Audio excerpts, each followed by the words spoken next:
пиенец Малеш во минатото беше познат по добрата хидроложка состојба во однос на водите и расположивост на водни ресурси, меѓутоа со климатските промени оваа состојба се драстично менува.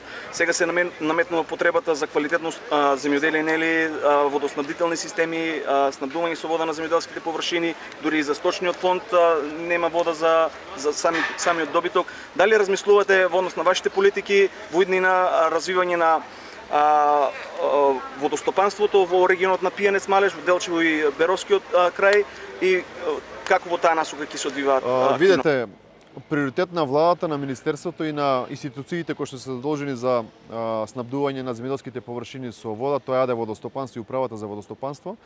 Свесни дека водата е битен елемент во земјоделското производство, а досега не се инвестираше речиси ништо во овој дел и ние практично на цела држава имаме еден колабиран систем кој што значи ненавремена или недоволна количина на вода за земјоделските површини. 2025 година ќе биде почетокот на спроведување на 10 годишната програма, а тоа значи 20 милиони евра на годишно ниво за инвестиции и враќање на системите за наводнување во една функционална состојба, свесни дека водата е битен елемент во земјоделското производство. Ние не можеме да се надеваме на рентабилно производство, ниту по квалитет, ниту по квантитет, ако немаме количина на вода. Не само во делот на истокот од Република Македонија, речиси на цела територија ќе се работи засилено на враќање на системите во функционална состојба, свесни дека е клучен елемент во земјоделското производство.